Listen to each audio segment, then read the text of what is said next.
नमस्ते, मैं हूं किशोर अजवाणी। आप देख रहे हैं देश का नंबर 1 हिंदी न्यूज चैनल। घड़ी इशारा कर रही है 9 बजे रात का वक्त। 100 बात की एक बात का 100 बात की एक बात में आज कंगाल पाकिस्तान में गृह युद्ध शुरू हो गया। इजरायल के हमले से बौखलाए ईरान की धमकी के बाद परमाणु जंग का खतरा मंडराने लगा। ऑस्ट्रेलिया में परमाणु ताकत वाले कैप्सूल के गुम होने से हड़कंप मच गया और भारत जोड़ो यात्रा के समापन के बाद राहुल गांधी ने दरगाह में हाजिरी लगाई। पूरी दुनिया के सामने कर्ज की भीख मांग रहा पाकिस्तान अपने ही जाल में बुरी तरह फंस गया। आईएमएफ इस वक्त पाकिस्तान की सरकार को अपनी उंगलियों के इशारे पर नचा रहा है और पाकिस्तान की सरकार घुटनों के बल है। हैरानी की बात यह है कि आईएमएफ ने पाकिस्तान की सारी उम्मीदों पर पानी फेर दिया और उसे पूरी दुनिया के सामने जलील कर दिया। अगर आईएमएफ की शर्तों के सामने पाकिस्तान और झुका तो वहां गृह युद्ध छिड़ना तय है। यहां तक कि पाकिस्तान के लोग महंगाई के दलदल में बुरी तरह फंस जाएंगे। महंगाई का ऐसा बम फूटेगा कि लोग त्राहिमाम करने लगेंगे। आईएमएफ ने पाकिस्तान के नेताओं को ऐसे कदम उठाने को कहा है जिन्हें वो चाहकर भी नहीं उठा सकते। लेकिन परेशानी ये है कि अगर उन्होंने आईएमएफ की बात नहीं मानी तो मुल्क खत्म हो जाएगा और अगर आईएमएफ की बातें मान ली तो वहां की पब्लिक ही सरकार का अंत कर देगी। आईएमएफ की सुन ली तो वहां की सेना भी सरकार की दुश्मन बन जाएगी और अगर आईएमएफ की नहीं सुनी तो दुनिया के सामने पाकिस्तान ही बिक जाएगा। और पाकिस्तान के नेताओं को इस वक्त देश बचाने से ज्यादा फिक्र अपनी सरकार बचाने की है, क्योंकि इसी साल वहां चुनाव होने हैं। इसलिए सरकार टैक्स बढ़ाने का जोखिम लेना नहीं चाहती, क्योंकि महंगाई के बोझ तले वहां की जनता पहले से दबी है। अब अगर वो टैक्स और बढ़ाए तो लोगों के सब्र का बांध टूट जाएगा। पब्लिक का सब्र टूटता है तो अंजाम वही होता है जो श्रीलंका का हुआ था। वहां तो बिना चुनाव कराए ही जनता ने सरकार की छुट्टी कर दी थी। पाकिस्तान के दौरे पर पहुंची आईएमएफ की टीम ने सुझाव दिए हैं कि वहां की सरकार पेट्रोल और डीजल पर टैक्स बढ़ा दे और उसने गैस और बिजली के दाम फौरन बढ़ाने को कह दिया है। इसके अलावा जरूरत की हर चीज पर लगने वाले टैक्स को बढ़ाने की सिफारिश की गई है। मतलब लोगों की थाली तो पहले ही खाली थी, अब चूल्हा ठंडा पड़ने की नौबत है। यहां तक कि पूरा पाकिस्तान ब्लैकआउट के मुहाने पर है। आईएमएफ का कहना है कि सरकार चलाने के लिए ही नहीं, देश चलाने के लिए भी पाकिस्तान को कमाई करनी ही पड़ेगी। अगर सरकार कमाएगी नहीं तो कर्ज लौटाने लायक भी नहीं बन पाएगी। लेकिन सबसे बड़ी बात तो आईएमएफ ने यह कह दी कि पाकिस्तान को रक्षा बजट में कटौती करनी पड़ेगी, जिस पर पाकिस्तान में नया बवाल खड़ा हो जाएगा, क्योंकि आर्मी चीफ से ज्यादा मजबूत तो पाकिस्तान में कभी कोई सरकार नहीं रही। सेना ही है जो सरकार बनाती है, गिराती है। इसलिए सेना का बजट कम करने का जोखिम शहबाज शरीफ को सबसे भारी पड़ सकता है। यह ऐसा कदम होगा जो अगर पाकिस्तान की सरकार ने उठाया तो सरकार कभी भी गिर जाएगी। पाकिस्तान में तख्ता पलट तक होने की नौबत आ सकती है। अस्पताल और स्कूल बनाने से ज्यादा खर्च पाकिस्तान हमेशा आतंकियों को पालने पर करता आया है। कश्मीर में आतंकवाद फैलाने पर होने वाला खर्चा भी पाकिस्तान के रक्षा बजट का ही हिस्सा होता है। और अगर उस बजट में सरकार ने कटौती की तो सरकार और सेना में टकराव होना तय हो जाएगा। ऊपर से पाकिस्तान के लिए कमजोर होते रुपए के कारण हर दिन हालात मुश्किल हो रहे हैं। सबसे बड़ी टेंशन है हर दिन कमजोर हो रहा पाकिस्तानी रुपया, जिसकी वजह से पाकिस्तान का विदेशी मुद्रा भंडार तेजी से पाताल में पहुंच रहा है। पहले माना जा रहा था कि 3 हफ्ते तक मुल्क चलाने लायक विदेशी मुद्रा भंडार पाकिस्तान के पास मौजूद है, लेकिन पाकिस्तानी रुपए की कमजोरी इस मोहलत को लगातार कम कर रही है। पाकिस्तान को $1 खरीदने के लिए लगभग 270 पाकिस्तानी रुपए खर्च करने पड़ रहे हैं, जबकि 25 जनवरी तक $1 केवल 230 पाकिस्तानी रुपए में मिल रहा था। इसलिए पाकिस्तान के लिए इंपोर्ट करना हर दिन महंगा हो रहा है। यही वजह है कि वहां पेट्रोल और डीजल की किल्लत खड़ी हो रही है। इसीलिए वहां की पब्लिक के लिए सड़क पर उतरना भी मुश्किल हो रहा है। ऊपर से पब्लिक ट्रांसपोर्ट का किराया भी पिछले 1 हफ्ते में 3 गुना तक बढ़ने की खबर है। बिजली की कमी की वजह से काम धंधे ठप हैं। पिछले 15 दिनों में करीब 3 करोड़ लोगों के बेरोजगार होने की खबर है और बेरोजगारी के बीच महंगाई का सुपर डोज जनता के हरे जख्मों पर नमक छिड़कने जैसा है। और इसी बेरोजगारी की वजह से पाकिस्तान में ऐसे हालात हो गए मानो वहां गृह युद्ध शुरू हो गया हो। यानी वहां भूख और बेरोजगारी से परेशान लोग एक दूसरे की जान लेने पर उतारू हो गए हैं। पाकिस्तान से हाल के दिनों में आई कई तस्वीरें ये बता रही हैं कि अनाज के लिए लोग सड़कों पर ही लड़ रहे हैं। जबकि कुछ रोज पहले तो कराची से आए एक वीडियो ने पूरी दुनिया को दहला दिया था। कराची के उस वीडियो को ट्विटर पर शेयर किया गया था और दावा किया गया था कि 2 लोगों ने अनाज लूटने के लिए एक दुकानदार को गोली मार दी थी। इस घटना में दुकानदार की मौत हो गई थी। इससे पहले भी वहां से आए एक वीडियो में कुछ लोग आटे की एक बोरी के लिए आपस में झगड़ते दिखाई दिए थे। जबकि बलूचिस्तान में तो गेहूं लेने पहुंचे लोगों पर पाकिस्तान की पुलिस ने ही गोलियां बरसा दी थी। तब दावा किया गया था कि इस फायरिंग में कई लोग घायल हो गए थे। और ऐसे ही हालात देखकर पाकिस्तान के लोग अपने लिए वहां की सरकार से मौत की मांग कर रहे हैं। पाकिस्तान के लोगों का कहना है कि शहबाज शरीफ सरकार महंगाई को काबू में करने की बात करके सिर्फ धोखा दे रही है। क्योंकि पाकिस्तान में महंगाई किसी फाइटर जेट की रफ्तार से भी ज्यादा तेजी से बढ़ रही है। वहाँ की जनता का हाल यह है कि वो अब अपने लिए पाकिस्तान की सरकार से मौत मांग रही है। पाकिस्तान की आवाम शहबाज शरीफ सरकार से गुहार लगा रही है कि भूखे पेट मरने से अच्छा है कि वो खुद ही लोगों को मार दें। ऐसे करें बिना एक बम फेंक दे बड़ा सा तो अवाम मर जाएगी। पाकिस्तान में आटा पहले ही गायब हो चुका है, गैस भी लोगों के घरों से नदारद है और अब वहाँ पेट्रोल के दामों में भी आग लग गई है। वहाँ एक दिन में ही 1 लीटर पेट्रोल का दाम 35 पाकिस्तानी रुपए बढ़ गया। अब सोच रहे हैं बाइक को खड़ी कर दें और पैदल ही चला करें। पेट्रोल के दामों में अचानक हुई इस बढ़ोतरी के बाद शहबाज शरीफ सरकार पर लोगों का गुस्सा फूट पड़ा और लोगों ने सड़कों पर खुलेआम पाकिस्तान सरकार के खिलाफ मोर्चा खोल दिया। महंगाई से त्रस्त जनता ने पाकिस्तान के प्रधानमंत्री शहबाज शरीफ को खूब भला बुरा सुनाया, क्योंकि आटे, गैस और पेट्रोल के बाद अब दाल भी उनकी पहुंच से दूर होने वाली है। यानी रोटी के बाद अब पाकिस्तान के लोगों को दाल के लिए भी तरसना पड़ेगा, क्योंकि ARY न्यूज की एक रिपोर्ट में दावा किया गया कि पाकिस्तान में दालों का स्टॉक सिर्फ 15 दिनों के लिए ही बचा है और उसने दाल की जो खेप विदेशों से आयात की है वो बंदरगाह पर अटकी हुई है, क्योंकि उसकी कीमत चुकाने के लिए पाकिस्तान के पास डॉलर ही नहीं बचे हैं। इसीलिए दालों के दाम भी पाकिस्तान में बेतहाशा बढ़ रहे हैं। बताया गया कि वहाँ दालों की कीमतें 60 से 80 पाकिस्तानी रुपए प्रति किलो बढ़ गई हैं, जबकि वहाँ के क्वेटा शहर में तो बसों के किराए में 100 से 500 पाकिस्तानी रुपयों की बढ़ोतरी कर दी गई। उधर महंगाई की सबसे बड़ी मार झेल रहे पाकिस्तान में कई लोग अब बंदूक के जोर पर खाने पीने की चीजें लूटने लगे हैं। पाकिस्तान में पहले ही आटा, दाल, बिजली और पेट्रोल समेत सभी चीजों के दाम आसमान पर हैं, जिसकी वजह से पाकिस्तान के लोगों का जीना मुश्किल हो गया। उनके पास न तो खाने के लिए खाना है और न ही पैसे कमाने के लिए कोई काम धंधा। ऐसे में पाकिस्तान में अपराधों की लिस्ट बढ़ती जा रही है। इस बीच पंजाब प्रांत के रावलपिंडी से हैरान करने वाली घटना सामने आई। वहां कुछ लोगों ने बंदूक की नोक पर एक पोल्ट्री फार्म पर हमला कर दिया। उन्होंने वहां 3 ट्रकों में लाए गए 5000 मुर्गे लूट लिए, जिनकी कीमत करीब 30 लाख पाकिस्तानी रुपए बताई गई। खबर है कि बदमाशों ने पोल्ट्री फार्म के कर्मचारियों को बंधक बनाकर उनसे लूटपाट की। असल में पूरे पाकिस्तान में इन दिनों दूसरी चीजों की तरह चिकन के दाम भी बेतहाशा बढ़ रहे हैं। पाकिस्तान के कई शहरों में 1 किलो चिकन 560 पाकिस्तानी रुपए में मिल रहा है। इधर भूख और गरीबी से बेहाल पाकिस्तान को अब हिंदुस्तान की याद आ रही है।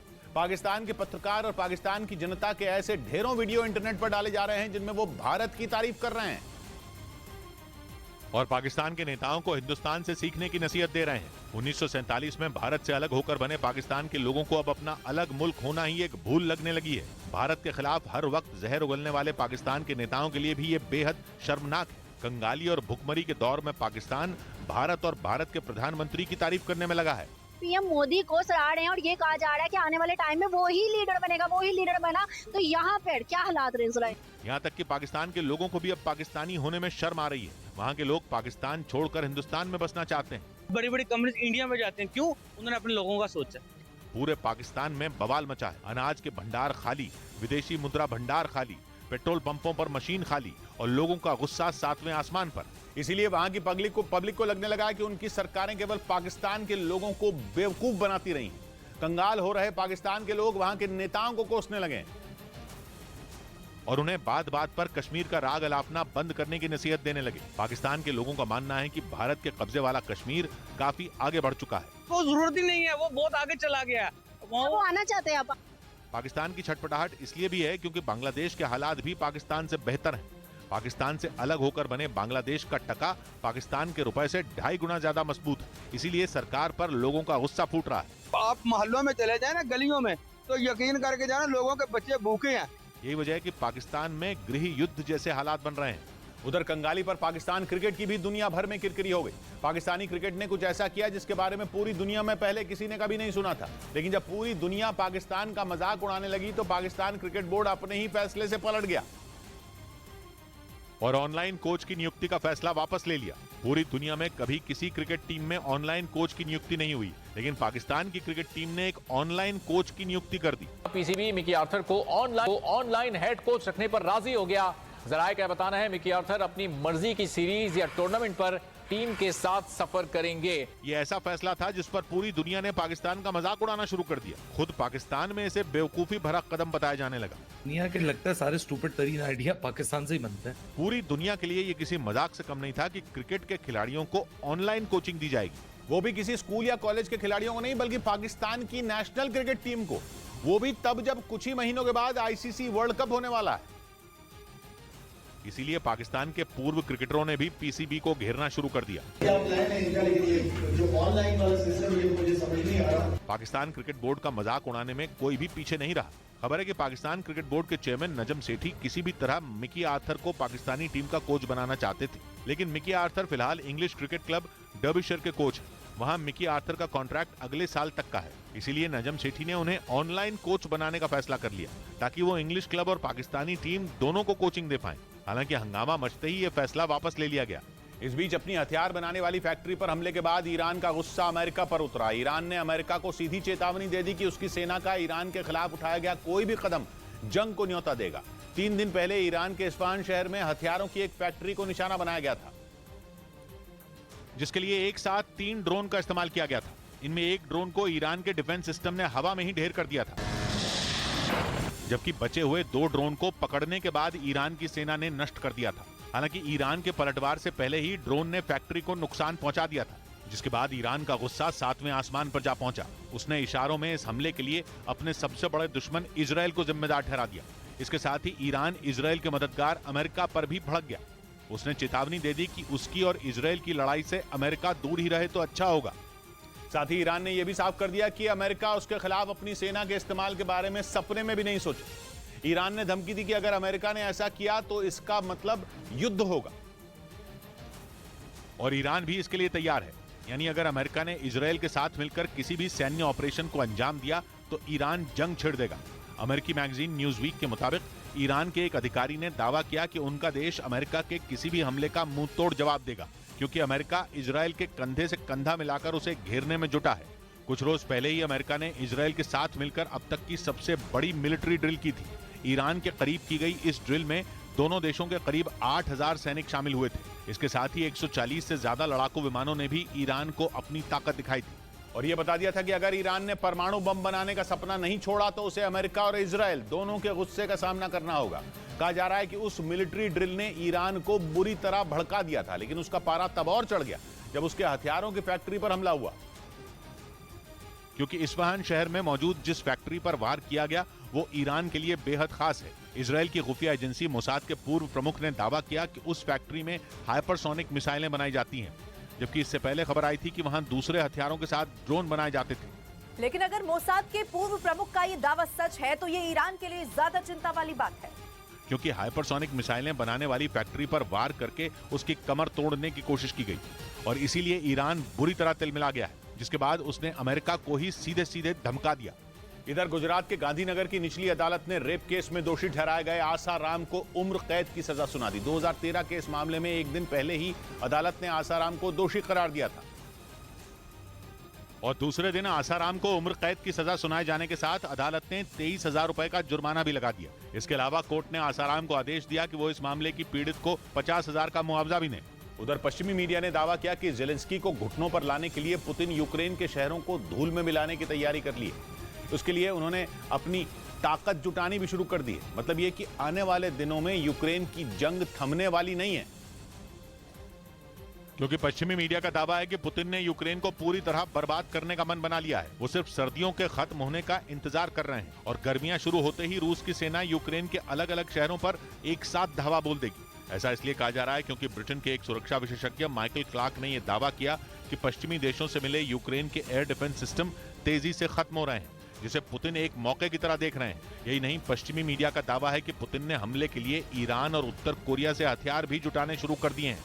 और अगर ऐसा हुआ तो यूक्रेन के कई शहर पलक झपकते ही तबाह हो जाएंगे, क्योंकि एयर डिफेंस सिस्टम के खत्म होने का मतलब यूक्रेन का रक्षा कवच का टूटना है। और इसी वजह से जेलेंस्की नेटो देशों से ताकतवर मिसाइल डिफेंस सिस्टम की मांग कर रहे हैं।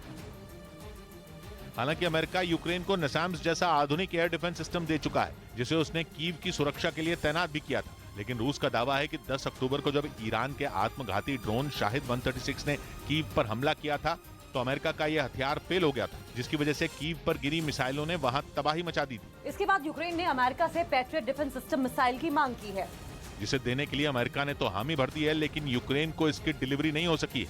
मतलब ये कि रूस के हमले से बचने के लिए यूक्रेन के पास ताकतवर एयर डिफेंस सिस्टम नहीं है। इसी वजह से पश्चिमी मीडिया ये दावा कर रहा है कि जल्द ही पुतिन यूक्रेन पर भीषण प्रहार करेंगे। इस बीच सऊदी अरब के मीडिया ने दावा किया कि अमेरिका के ड्रोन हमले में अल कायदा का एक बड़ा आतंकी मारा गया। ये हमला यमन में किया गया, जहां अमेरिका ने अपने ड्रोन से अलकायदा के आतंकियों की एक कार को निशाना बनाया और दावा है कि उस कार में अलकायदा का आतंकी हसन अल हदरामी भी सवार था, जो ड्रोन हमले में मारा गया। सऊदी अरब के मीडिया का यह दावा भी है कि मारा गया आतंकी अलकायदा के लिए बम बनाने का काम करता था। उसे अलकायदा का बम एक्सपर्ट भी कहा जाता था। उधर नाखून से भी छोटे परमाणु बम वाले कैप्सूल के गायब होने से ऑस्ट्रेलिया में हड़कंप मच गया। आशंका है कि यह छोटा सा कैप्सूल पश्चिमी ऑस्ट्रेलिया के रेगिस्तान में खो गया।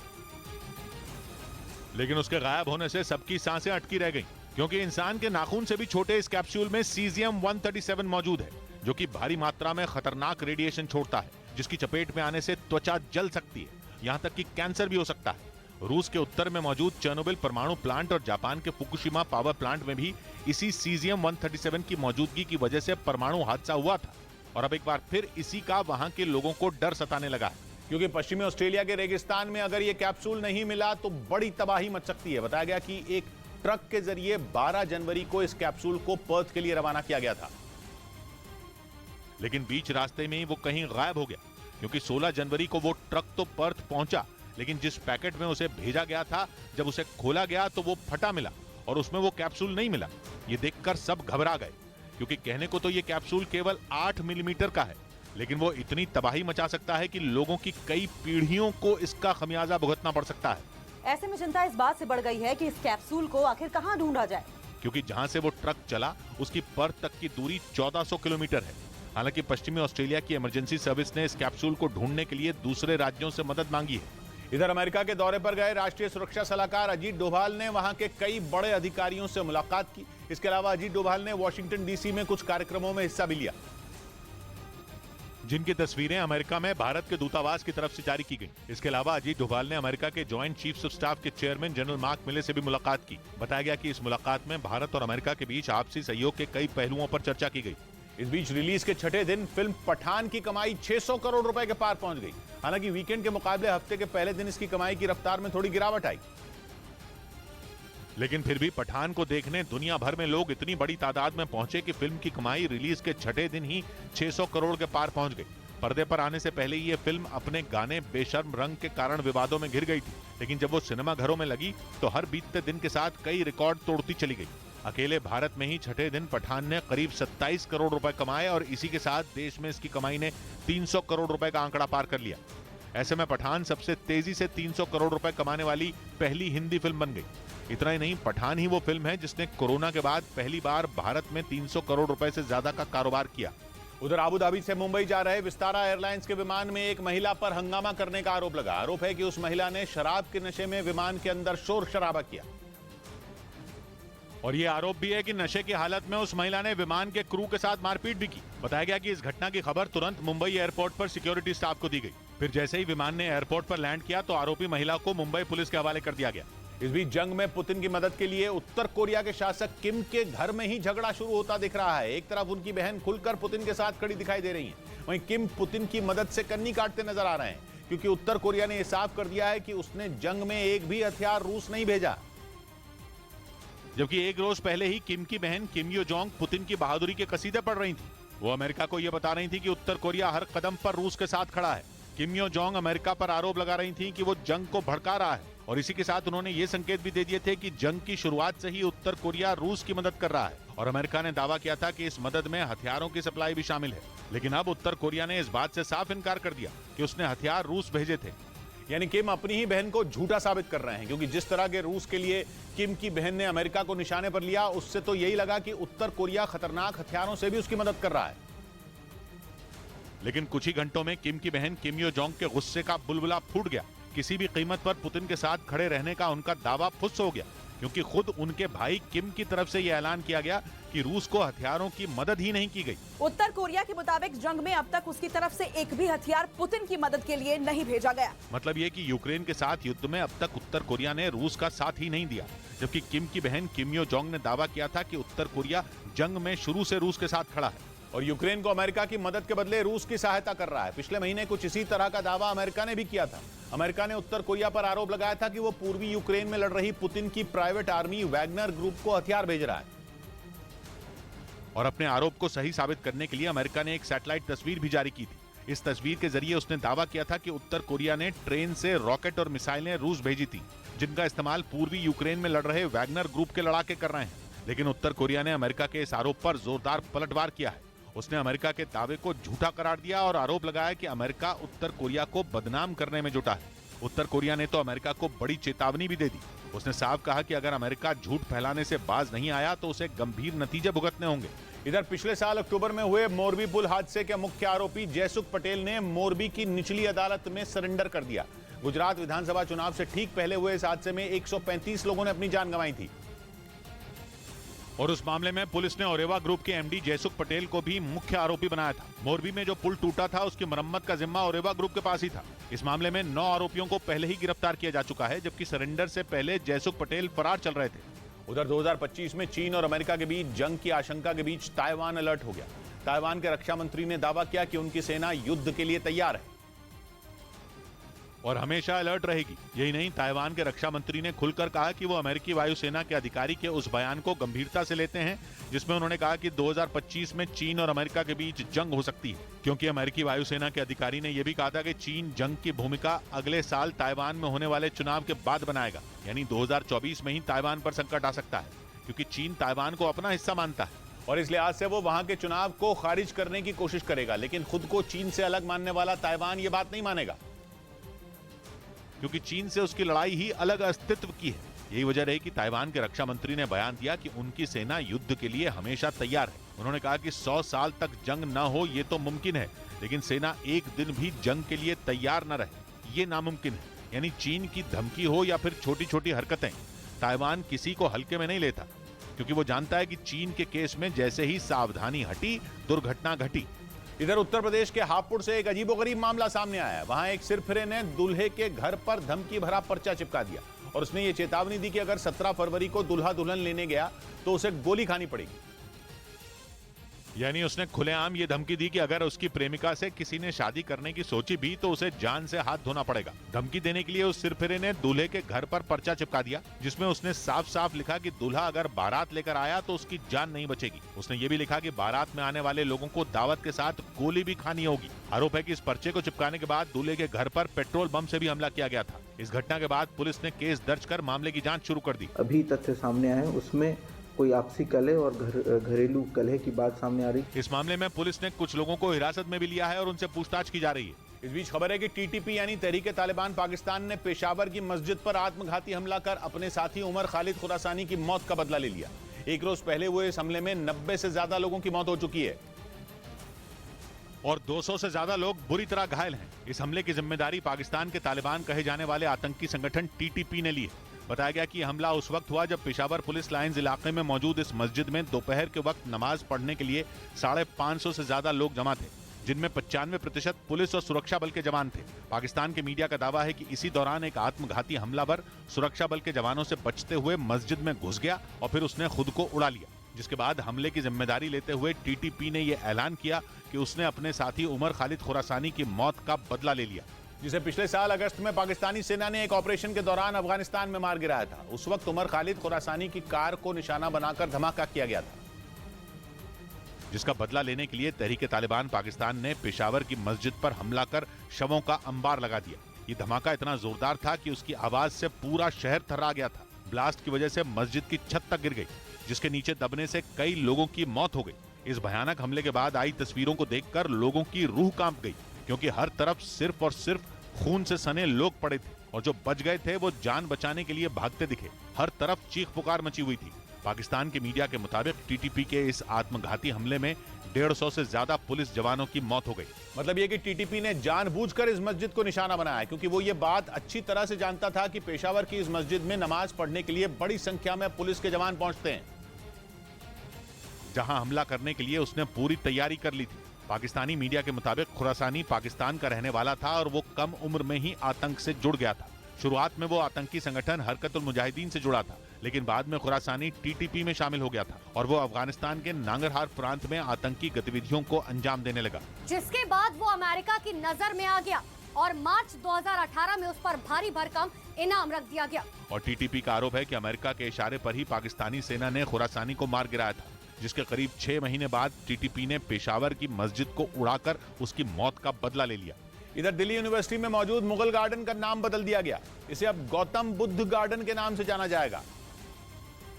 और इसके पीछे डीयू प्रशासन ने दलील दी कि यह गार्डन मुगल शैली का नहीं था, जबकि यहाँ लंबे समय से गौतम बुद्ध की मूर्ति थी, जिसकी वजह से इसका नाम बदलकर गौतम बुद्ध शताब्दी उद्यान किया गया। यह उद्यान दिल्ली यूनिवर्सिटी के नॉर्थ कैंपस में मौजूद है। हाल ही में राष्ट्रपति भवन ने अपने प्रसिद्ध मुगल गार्डन का नाम बदलकर अमृत उद्यान कर दिया था। उधर पश्चिमी मीडिया ने दावा किया कि यूक्रेन को जंग में हथियारों की मदद करने के मुद्दे पर सैन्य संगठन नेटो में दो फाड़ हो गई।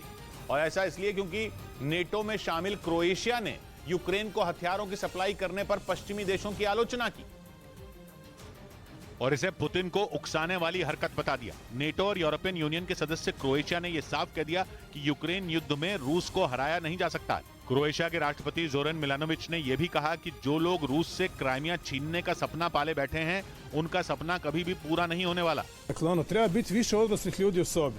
Dakle, jasno je da Krim nikada više neće biti Ukrajina। Croatia के मुताबिक वो यूक्रेन को घातक और खतरनाक हथियारों की सप्लाई करने के खिलाफ है, क्योंकि उसका मानना है कि पश्चिमी देशों से मिले हथियारों की वजह से युद्ध खत्म होने के बजाय लंबा खिंचता चला जा रहा है, जिससे सिर्फ और सिर्फ यूक्रेन का नुकसान हो रहा है। मतलब ये कि यूक्रेन की मदद करने के मुद्दे पर नेटो देशों में दरार पड़नी शुरू हो चुकी है। हालांकि ये पहली बार नहीं है जब क्रोएशिया पुतिन के समर्थन में खड़ा हुआ है, क्योंकि इससे पहले उसने अपने देश में यूक्रेन के सैनिकों को ट्रेनिंग देने से साफ इनकार कर दिया था। असल में यूरोपियन यूनियन ने तय किया था कि यूक्रेन के 15,000 सैनिकों को उसके संगठन में शामिल अलग अलग देशों में ट्रेनिंग दी जाएगी और उन देशों में क्रोएशिया भी शामिल था। लेकिन बात तब बिगड़ गई थी जब उसने यूक्रेन के सैनिकों को ट्रेनिंग देने से साफ इनकार कर दिया था। क्रोएशिया के उस कदम से यूरोपियन यूनियन की यूक्रेन की मदद करने की कोशिशों को झटका लगा था। इस घटना से पहले भी क्रोएशिया ने रूस के खिलाफ यूरोपियन यूनियन के तेल आयात पर लगाए गए प्रतिबंधों को दिखावा बता दिया था और अब उसने पश्चिमी देशों को दो टूक कह दिया कि यूक्रेन जंग में पुतिन को हराना नामुमकिन है। इधर जम्मू कश्मीर में भारी बर्फबारी के बीच कई इलाकों में बर्फीले तूफान की चेतावनी दी गई। वहां के आपदा प्रबंधन प्राधिकरण के मुताबिक अगले 24 घंटों में बर्फीले तूफान की संभावना है और ये तूफान ऊपरी इलाकों में आने की संभावना जताई गई, जिनमें बांदीपुरा, बारामूला, गांदरबल, कुपवाड़ा, कुलगाम और रामबन जिले शामिल हैं। वहीं अगले 24 घंटों में अनंतनाग जिले में भी ज्यादा ऊंचाई वाले इलाकों में बर्फीले तूफान आने की संभावना है। उधर पश्चिमी मीडिया ने दावा किया कि चीन की खुफिया एजेंसियों के साथ मिलकर पुतिन की प्राइवेट आर्मी वैगनर ग्रुप ने बड़ी संख्या में स्वॉर्म ड्रोन बनाए। इसके लिए दोनों के बीच एक सीक्रेट डील हुई। दावा है कि आने वाले दिनों में उन्हीं ड्रोन से रूस यूक्रेन के शहरों को मिट्टी में मिला सकता है, जिसकी पूरी प्लानिंग हो चुकी है। पश्चिमी मीडिया का दावा है कि सर्दियां खत्म होते ही पुतिन यूक्रेन पर बड़े हमले की तैयारी में है और उसी के तहत वो रूस की सेना को मजबूत करने में जुटे हैं। कुछ रोज पहले ये खबर आई थी कि रूस 7 लाख सैनिकों के साथ यूक्रेन पर चढ़ाई करेगा और अब पश्चिमी मीडिया का कहना है कि पुतिन की प्राइवेट आर्मी वैगनर ग्रुप ने चीन की खुफिया एजेंसियों के साथ सीक्रेट डील कर बड़ी संख्या में स्वॉर्म ड्रोन तैयार किए हैं, जो एक एक करके नहीं बल्कि झुंड में दुश्मन पर धावा बोलते हैं और इसीलिए इन्हें स्वॉर्म ड्रोन कहा जाता है, जिसमें स्वॉर्म का मतलब ही झुंड होता है। ये ड्रोन जब हमला करते हैं तो ऐसा लगता है मानो पक्षियों का कोई बड़ा झुंड एक साथ आ रहा हो और इनकी यही खासियत इन्हें बेहद खतरनाक बना देती है, क्योंकि ये दुश्मन को इस भुलावे में रखते हैं कि पक्षियों का कोई झुंड आ रहा है, लेकिन जैसे ये टारगेट के पास पहुंचते हैं ये एक साथ कई बम गिराकर दुश्मन को तबाह कर देते हैं। पश्चिमी मीडिया का दावा है कि वैगनर ग्रुप के साथ तैयार किए गए 2500 स्वॉर्म ड्रोन चीन मॉस्को भेज भी चुका है। मतलब ये कि यूक्रेन के शहरों को ड्रोन से एयर स्ट्राइक कर दहलाने या यूं कहें कि यूक्रेन पर ड्रोन हमले का काउंटडाउन शुरू हो चुका है और दावा किया जा रहा है कि इस बार पुतिन ने पूर्वी यूक्रेन के इलाकों पर कब्जा जमाने के लिए वैगनर ग्रुप को खुली छूट दे दी है, क्योंकि पिछले कई हफ्तों से रूस की सेना डॉनबास के बखमूत और सोलेदार पर कंट्रोल करने में जुटी है।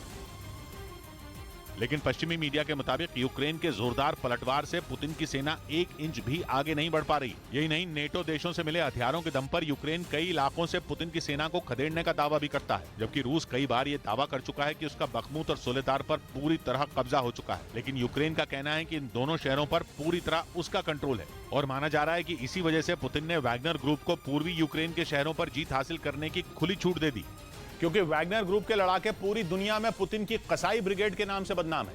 इसके बेरहम लड़ाके इस वक्त रूसी सेना और चेचनिया के लड़ाकों के साथ मिलकर डॉनबास के इलाकों को जीतने की कोशिश में जुटे हैं। लेकिन पश्चिमी मीडिया का कहना है कि डॉनबास को जीतने के लिए पुतिन ने जंग में वैगनर ग्रुप को आगे कर दिया है। वैगनर ग्रुप यानी पुतिन की जानलेवा, खूंखार और भाड़े के सैनिकों वाली आर्मी। इस ग्रुप के लड़ाकों के लिए दावा किया जाता है कि पुतिन के एक इशारे पर ये दुश्मन को मिट्टी में मिला सकते हैं।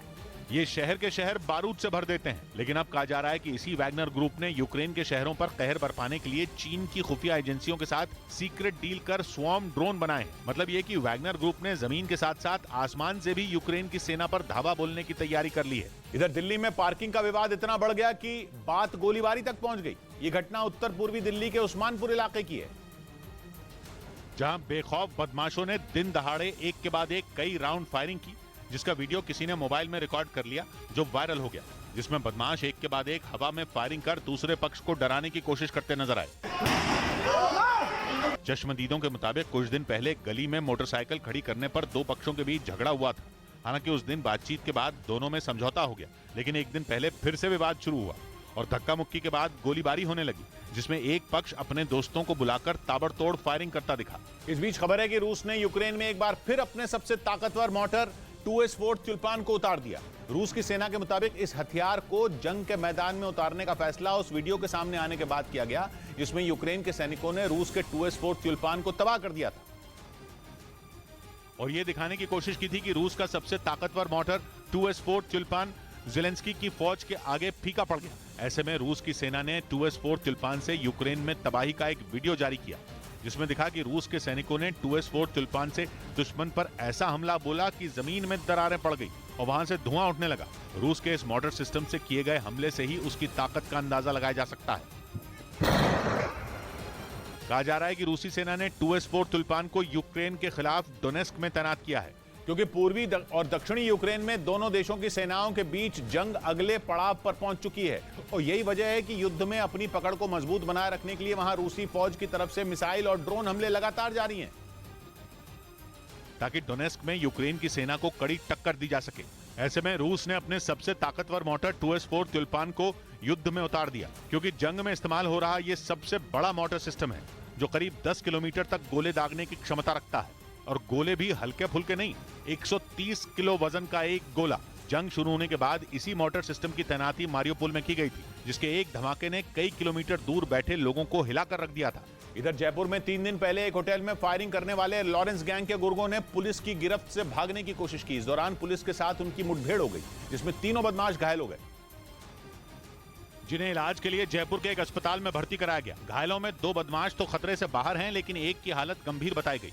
पुलिस के मुताबिक लॉरेंस गैंग के इन 3 गुर्गों को यूपी पुलिस की मदद से आगरा से गिरफ्तार किया गया था, लेकिन जब उन्हें आगरा से जयपुर ले जाया जा रहा था, तभी जयपुर के नजदीक तीनों बदमाशों ने पुलिस के हथियार छीनकर फायरिंग शुरू कर दी, ताकि वो पुलिस की गिरफ्त से भाग सके। काउंटर जब पुलिस ने फायर किया है, उसमें इन बदमाशों की गोली लगी। इससे पहले पुलिस ने उन्हें आगरा में हथियारों के साथ गिरफ्तार कर लिया। उन पर लॉरेंस गैंग के नाम पर जयपुर के होटल मालिक से 5 करोड़ की फिरौती मांगने का आरोप है। सामने आए एक वीडियो में वो उस होटल में ताबड़तोड़ फायरिंग करते दिखाई दिए थे।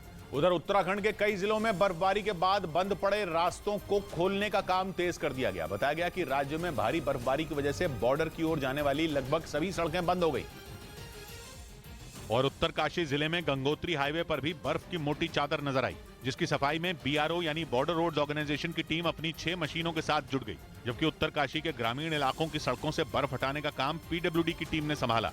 इधर डॉक्यूमेंट्री विवाद के बीच राज्यसभा सांसद और सीनियर वकील महेश जेठमलानी ने आरोप लगाया कि BBC ने चीन की कंपनी से साठगांठ कर ली है और इसी वजह से वो भारत विरोधी बातें कर रहा है। उन्होंने ये आरोप UK की मैगजीन द स्पेक्टेटर के एक आर्टिकल को आधार बनाकर लगाया, क्योंकि मैगजीन ने अपने आर्टिकल में दावा किया कि BBC ने चीन की 1-2 नहीं बल्कि 18 कंपनियों से डील की थी। UK की मैगजीन द स्पेक्टेटर ने अपने आर्टिकल में चीनी कंपनियों से BBC के लिंक और उनसे पैसों के लेन देन का पूरा ताना बाना समझाया था। राज्यसभा सांसद और सीनियर वकील महेश जेठमलानी ने उसी आर्टिकल के आधार पर BBC पर निशाना साधा और अपने ट्वीट में लिखा कि BBC की anti India movement cash for propaganda deal का हिस्सा है और BBC बिकाऊ है। यानी महेश जेठमलानी का कहना है कि BBC जो भी कर रहा है चीन की कंपनियों के इशारे पर कर रहा है, क्योंकि चीन ने भारत को बदनाम करने की साजिश रची। महेश जेठमलानी ने अपने ट्वीट में आरोप लगाया कि BBC को अपनी साजिश का हिस्सा बनाने के लिए चीन की कंपनी ने अच्छी खासी रकम खर्च की। उन्होंने UK की मैगजीन के आर्टिकल की बात करते हुए BBC का चीन से कनेक्शन जोड़ दिया और BBC पर भारत के खिलाफ दुनिया में प्रोपेगेंडा फैलाने का आरोप लगाया। हाल ही में उसकी एक डॉक्यूमेंट्री पर भारत में बवाल भी हुआ। डॉक्यूमेंट्री को सोशल मीडिया से हटा भी दिया गया, क्योंकि आरोप है कि BBC ने ये डॉक्यूमेंट्री भारत और भारत के प्रधानमंत्री की छवि खराब करने के लिए बनाई थी, जिसके बाद UK की मैगजीन ने BBC की पूरी पोल ही खोलकर रख दी। और दुनिया को पता चल गया कि बीबीसी किसके इशारों पर नाच रहा है। और ये सब इसलिए क्योंकि बीबीसी को घाटा हो रहा है। महेश जेठमलानी ने अपने ट्वीट में मैगजीन का आर्टिकल भी शेयर किया जिसमें दावा किया गया कि चीन की कंपनियों से बीबीसी को लगातार फंडिंग हो रही है, क्योंकि पिछले कुछ सालों से उसके सितारे गर्दिश में और कंपनी पैसों की कमी से जूझ रही है। यही वजह रही कि उसने चीन की कंपनियों से डील की और उन्होंने जैसा कहा बीबीसी ने वैसा किया। रिपोर्ट में दावा किया गया कि शुरू में बीबीसी ने चीन के वीगर मुसलमानों के खिलाफ जहर उगला और फिर उसके निशाने पर भारत आ गया। रिपोर्ट में दावा किया गया कि चीन की जिन कंपनियों से बीबीसी ने डील की उनमें चीन की हुआवेई कंपनी भी शामिल है। ये वही कंपनी है जिस पर यूके ने 2020 में बैन लगा दिया था, लेकिन बीबीसी पर उससे फंड लेते रहने का आरोप लगा और रिपोर्ट में लिखा गया कि चीन की कंपनी के इशारे पर बीबीसी ने उसके दुश्मनों के खिलाफ लिखना शुरू कर दिया। वैसे बीबीसी ने हुआवेई कंपनी की तारीफों से जुड़े आर्टिकल भी लिखे, लेकिन उसका ज्यादा फोकस चीन के दुश्मनों के खिलाफ अफवाह फैलाने पर था। रिपोर्ट में दावा किया गया कि इसके लिए बीबीसी ने खास टीम बनाई जिसे स्टोरी वर्क्स नाम दिया गया। ये तक खबर आई कि बीबीसी और हुआवेई के साथ काम करने से बीबीसी के कर्मचारी ही नाखुश थे। उन्होंने वीगर मुसलमानों के खिलाफ लिखने से मना भी किया था, क्योंकि इससे पहले उन्होंने चीन में वीगर मुसलमानों की दुर्दशा का मुद्दा उठाया था। यही नहीं, कई कर्मचारियों ने तो चीन की कंपनियों के पैसे लौटाने तक की मांग की, लेकिन ऐसा नहीं हुआ और आरोप है कि चीन की कंपनियों के हाथों बिक चुका बीबीसी उनके इशारों पर नाचता रहा। उधर बजट सत्र की शुरुआत से पहले राष्ट्रपति द्रौपदी मुर्मू ने पहली बार अपना अभिभाषण दिया। उन्होंने दोनों सदनों के संयुक्त सत्र को संबोधित किया, जिसमें राष्ट्रपति ने सर्जिकल स्ट्राइक, आतंकवाद पर प्रहार और एलएसी पर चीन को जवाब देने की चर्चा करते हुए केंद्र सरकार की तारीफ की। दुनिया का भारत को देखने का नजरिया बदला है। राष्ट्रपति के अभिभाषण में 25 साल में विकसित भारत के लक्ष्य का भी जिक्र किया गया। इस बीच संसद के बजट सत्र की शुरुआत हो गई। सुबह बजट पेश होने से पहले प्रधानमंत्री ने सभी दलों से सत्र के दौरान सकारात्मक माहौल बनाए रखने की अपील की और बजट सत्र के बहाने प्रधानमंत्री मोदी ने विपक्ष पर चुटकी भी ली। विपक्ष के सभी साथी बड़ी तैयारी के साथ बहुत बारीकी से अध्ययन करके सदन में अपनी बात रखेंगे। बजट सत्र का पहला चरण 13 फरवरी तक चलेगा। उधर तुर्की ने दक्षिण कोरिया के संग टैंकों की एक बड़ी डील कर ली। वैसे इस डील का रास्ता पिछले साल मई के महीने में ही साफ हो चुका था, लेकिन यूक्रेन जंग की वजह से कुछ महीनों की देर हुई, क्योंकि तुर्की यूक्रेन की मदद करने में व्यस्त हो गया और इस चक्कर में उसका ध्यान टैंकों की इस डील से हट गया। लेकिन ग्रीस से बढ़ती दुश्मनी के बीच तुर्की को फिर से इस डील की याद आई और दोनों देशों के बीच अल्टे टैंकों से जुड़ी डील हो गई। इस डील में दक्षिण कोरिया की अहमियत इसलिए अधिक है क्योंकि वो तुर्की को 1500 हॉर्स पावर वाले इंजन देने वाला है, जिसके बाद तुर्की 1000 अल्टे टैंक बनाएगा। ऐसा इसलिए होगा क्योंकि कहा जा रहा है कि तुर्की के ये टैंक दक्षिण कोरिया के K2 टैंकों जैसे ही होंगे और इसी वजह से तुर्की ने दक्षिण कोरिया से इंजन मांगे। वैसे इससे पहले तुर्की ने इंजन की यह डील जर्मनी के संग की थी, लेकिन यूक्रेन जंग की वजह से जर्मनी उसकी मांग पूरी नहीं कर पाया, जिसके बाद तुर्की को दक्षिण कोरिया से डील करनी पड़ी और उसने तुर्की को 2030 तक सारे इंजन देने का वादा किया। यानी 2030 तक तुर्की 1000 अल्टे टैंक बना लेगा, जो तुर्की की बड़ी कामयाबी होगी, क्योंकि अल्टे टैंक उसके पहले मेन बैटल टैंक होंगे। यानी ये टैंक युद्ध लड़ने के लिए ही बने हैं। यानी तुर्की कुछ बड़ा करने वाला है, कुछ ऐसा जिससे दुनिया थर्रा जाएगी। कम से कम ग्रीस के पसीने तो जरूर छूटेंगे, क्योंकि एजियन सागर के द्वीपों के मुद्दे पर वो तुर्की को तंग करने का मौका नहीं छोड़ता। यहां तक कि उसने नेटो में भी तुर्की का पलड़ा हल्का करने की कोशिश की, जिसके बाद तुर्की ने दक्षिण कोरिया से डील की और ग्रीस को सबक सिखाने के लिए जल्द से जल्द टैंकों का काम पूरा करने में जुट गया। इधर एयर इंडिया बदसलूकी केस में आरोपी शंकर मिश्रा को दिल्ली की पटियाला हाउस कोर्ट से जमानत मिल गई। इस केस में आरोपी शंकर मिश्रा को 7 जनवरी को बेंगलुरु से गिरफ्तार किया गया था और उसके बाद अदालत ने उन्हें जेल भेज दिया था। अब दिल्ली की पटियाला हाउस कोर्ट ने शंकर मिश्रा को जमानत दे दी। शंकर मिश्रा पर आरोप है कि उन्होंने पिछले साल 26 नवंबर को न्यूयॉर्क से दिल्ली जा रहे एयर इंडिया के विमान में एक बुजुर्ग महिला से बदसलूकी की। इस बीच भारत का संविधान बहुत जल्द संस्कृत भाषा में उपलब्ध होगा। इसके लिए कानून मंत्रालय ने 11 सदस्यों की एक कमेटी का गठन किया है, जो संस्कृत भाषा में संविधान का अनुवाद और संशोधन करेगी। इस कमेटी में देश के कई संस्कृत विश्वविद्यालयों के शिक्षक, व्याकरण के विशेषज्ञ और कानून के जानकार भी शामिल हैं। बताया गया कि अगले 6 महीने में संविधान के संस्कृत में अनुवाद और संशोधन का काम पूरा कर लिया जाएगा। उधर यूक्रेन पर आक्रमण के बाद से रूस में पुतिन के खिलाफ विद्रोह की आग बढ़ गई। जंग का 1 साल पूरा होने को है, लेकिन इसकी शुरुआत से ही रूस के हजारों नागरिक वहां की सड़कों पर जुटकर पुतिन के इस फैसले का विरोध कर रहे हैं, क्योंकि उनका कहना है कि रूस में कोई युद्ध नहीं चाहता था। रूसी नागरिकों के मुताबिक वो पहले से ही लंबे वक्त से चले आ रहे आर्थिक संकट से परेशान है, इसलिए वो रूस के कई शहरों में अलग अलग वक्त पर पुतिन के यूक्रेन पर आक्रमण का विरोध करने उतरे। ऐसा ही कुछ उन प्रदर्शनकारियों ने मॉस्को में हजारों की संख्या में जुटकर फिर किया। इस विरोध प्रदर्शन के दौरान उन्होंने रूस की सरकार के कुछ अफसरों से मुलाकात भी की, लेकिन उनके मुताबिक हालात जस के तस बने हुए हैं और उनके बदलने के आसार भी उन्हें नजर नहीं आ रहे। इस बीच रूस के पूर्व उपराष्ट्रपति अलेक्जेंडर रुत्स्कोई ने भी पुतिन के यूक्रेन पर हमले का विरोध किया और कहा कि ऐसा करके पुतिन खुद को हंसी का पात्र बना रहे हैं। साथ ही अलेक्जेंडर रुत्स्कोई ने रूस के राष्ट्रपति पुतिन पर आरोप लगाया कि वो जंग के मैदान में हजारों रूसी सैनिकों को चारे की तरह इस्तेमाल कर रहे हैं। पुतिन पर आरोप लगाते हुए रूस के पूर्व उपराष्ट्रपति ने कहा कि पुतिन को रूसी फौजियों की फिक्र नहीं। उनके मुताबिक ये युद्ध कभी छिड़ना ही नहीं चाहिए था। अलेक्जेंडर रुत्स्कोई ने कहा कि ये उनके देश के लिए त्रासदी से कम नहीं, क्योंकि रूस के सैनिक बेवजह लगातार अपनी जान गंवा रहे हैं। इधर उत्तराखंड के हरिद्वार में अवैध कब्जे पर कार्रवाई के विरोध में साधु संतों ने जमकर हंगामा किया। इस दौरान उनकी पुलिस से झड़प भी हुई, जिसके बाद पुलिस ने एक साधु को हिरासत में ले लिया। इस घटना का जो वीडियो सामने आया उसमें कुछ साधु संत खुदाई करने वाली मशीन पर खड़े होकर विरोध करते नजर आए। इसी बीच एक ने गमछे से खुदकुशी करने की धमकी दी। हालांकि वहां पुलिस के कई जवान मौजूद थे, जिन्होंने किसी तरह उन्हें समझाकर मामले को शांत कराया। इसके बाद अतिक्रमण हटाने का काम शुरू किया गया। ये भूमि अभी सिंचाई विभाग उत्तर प्रदेश के स्वामित्व की है। यहाँ पूर्व से ये अतिक्रमित हुआ। प्रशासन ने करीब 6 हेक्टेयर जमीन पर बने अवैध कब्जे को बुलडोजर से ध्वस्त कर दिया। उधर अमेरिका के एब्रम्स टैंक यूक्रेन पहुंचने से पहले ही रूस की बौखलाहट दिखाई दी। रूस ने इसे अपने खिलाफ एक परमाणु जंग बता दिया। रूस ने कुछ रोज पहले भी चेतावनी दी थी कि अमेरिका यूक्रेन को एब्रम्स टैंक न दे, क्योंकि अमेरिका के इस टैंक को दुनिया के सबसे खतरनाक टैंकों में एक माना जाता है। इस टैंक के गोले दुश्मन के लिए मौत के फरमान से कम नहीं है। अमेरिका एब्रम्स टैंक में ऐसे गोले का इस्तेमाल करता है जिसे छोटा परमाणु बम कहा जाए तो गलत नहीं होगा। यानी अगर इस टैंक से दुश्मन पर गोला दाग दिया जाए तो फिर उसका बचना नामुमकिन है। बताया जाता है कि अमेरिका के एब्रम्स टैंक में लोड किए जाने वाले गोलों में यूरेनियम का इस्तेमाल किया जाता है, इसीलिए इन्हें यूरेनियम बुलेट कहते हैं। यूरेनियम यानी वो पदार्थ जिससे परमाणु बम बनाया जाता है। लेकिन एब्रम्स के गोलों में बहुत कम क्षमता का यूरेनियम इस्तेमाल होता है, जिससे हमले के बाद परमाणु बम जैसी तबाही नहीं मचती। लेकिन वो हमले के आसपास एक बड़ी जगह पर रेडिएशन जरूर फैला देता है और इससे होने वाली तबाही भी कम नहीं होती। इसी वजह से अमेरिका के इस टैंक से रूस भी खौफ खा रहा है, क्योंकि उसे भी मालूम है कि एब्रम से निकले गोले उसकी सेना का क्या हाल कर सकते हैं। कहा तो यहाँ तक जा रहा है कि रूस को जंग की पूरी बाजी ही पलट जाने का खतरा दिखाई पड़ रहा है, क्योंकि अमेरिका 1-2 नहीं बल्कि कुल 31 एब्रम्स टैंक की बड़ी खेप यूक्रेन भेजने वाला है, जो जेलेंस्की की सेना की ताकत कई गुना बढ़ा देंगे और एब्रम से निकले गोले रूसी सैनिकों की सांसें रोक देंगे। हालांकि खबर यह भी है कि अमेरिका जो एब्रम्स टैंक यूक्रेन भेज रहा है उनमें यूरेनियम वाले गोलों का इस्तेमाल नहीं किया जाएगा। कहा जा रहा है कि अमेरिका नहीं चाहता है कि जंग में यूरेनियम का इस्तेमाल हो, फिर चाहे वो बेहद कम क्षमता वाला ही क्यों ना हो, क्योंकि ऐसा करते ही पुतिन को भी परमाणु बम दागने का बहाना मिल जाएगा।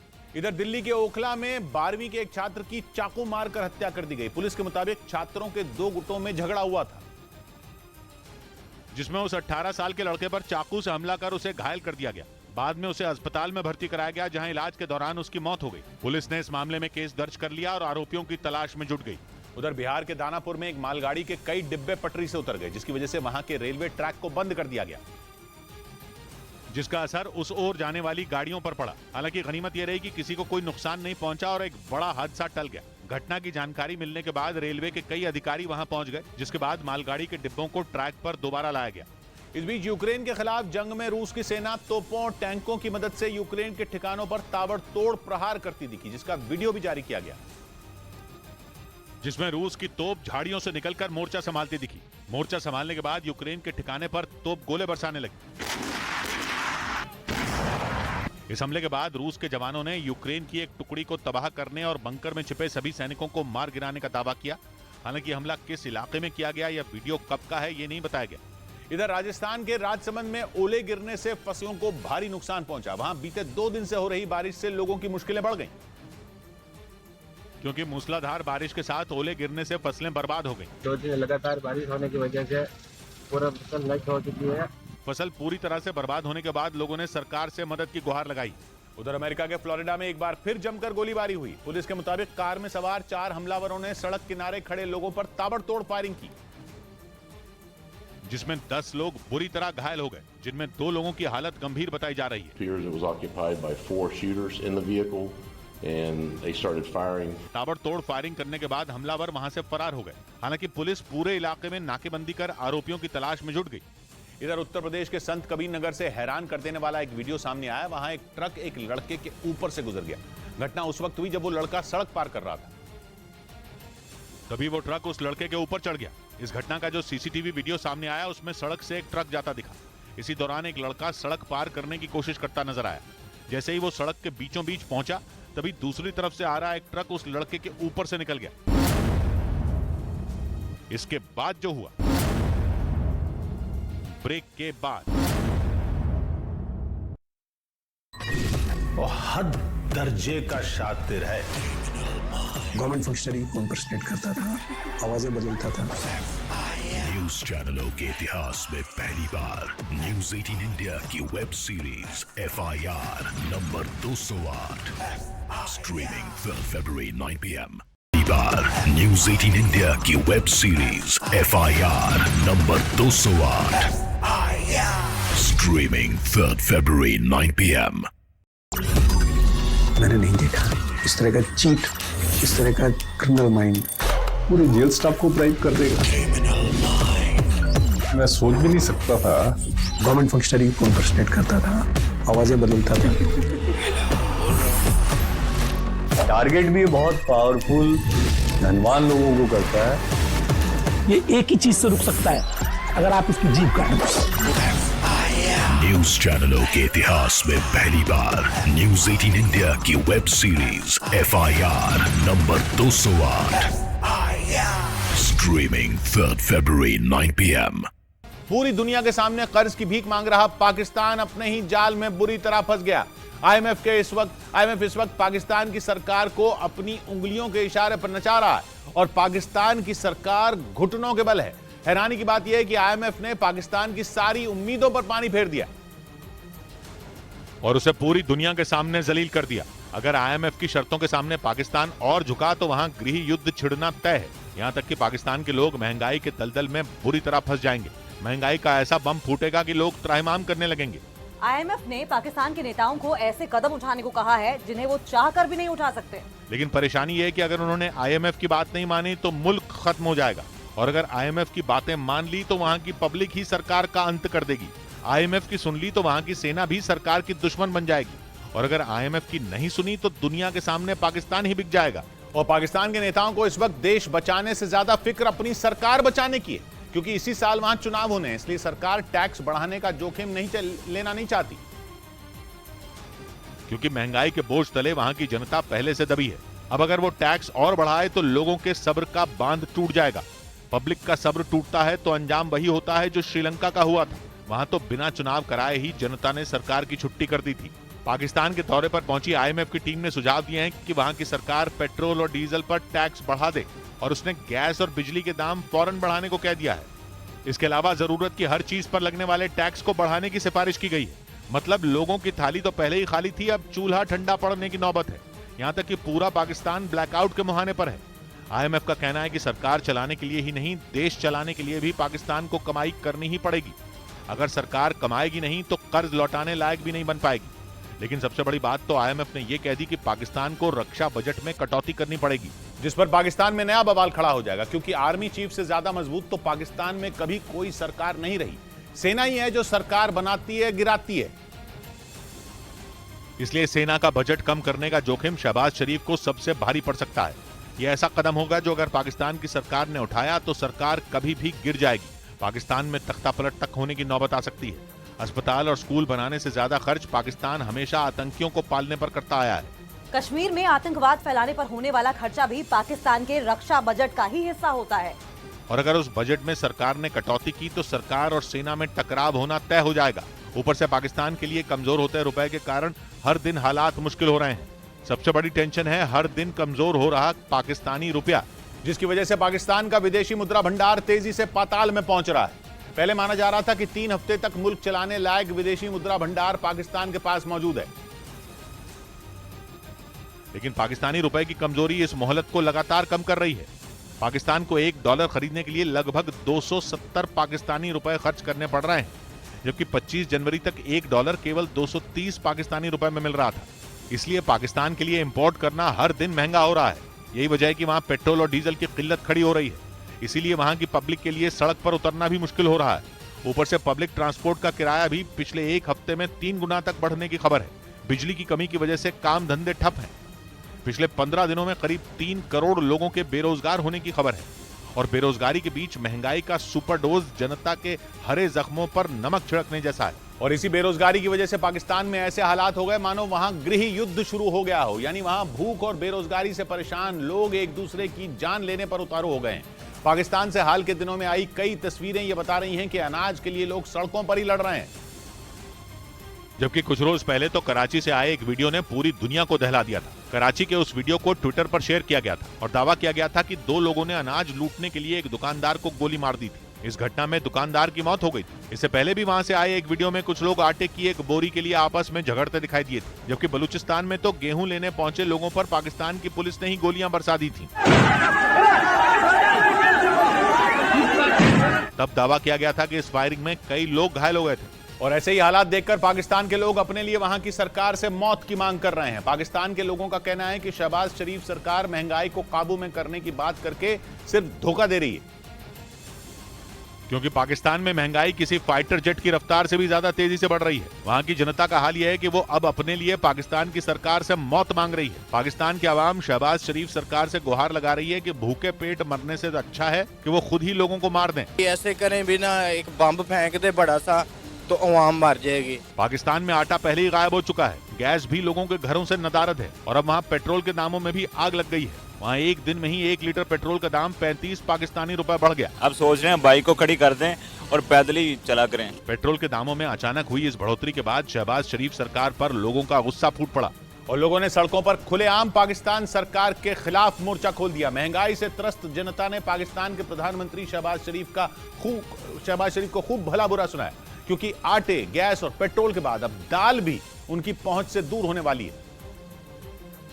यानी रोटी के बाद अब पाकिस्तान के लोगों को दाल के लिए भी तरसना पड़ेगा, क्योंकि ARY न्यूज की एक रिपोर्ट में दावा किया गया कि पाकिस्तान में दालों का स्टॉक सिर्फ 15 दिनों के लिए ही बचा है और उसने दाल की जो खेप विदेशों से आयात की है वो बंदरगाह पर अटकी हुई है, क्योंकि उसकी कीमत चुकाने के लिए पाकिस्तान के पास डॉलर ही नहीं बचे हैं। इसीलिए दालों के दाम भी पाकिस्तान में बेतहाशा बढ़ रहे हैं। बताया गया कि वहाँ दालों की कीमतें 60 से 80 पाकिस्तानी रुपए प्रति किलो बढ़ गई हैं, जबकि वहाँ के क्वेटा शहर में तो बसों के किराए में 100 से 500 पाकिस्तानी रुपयों की बढ़ोतरी कर दी गई।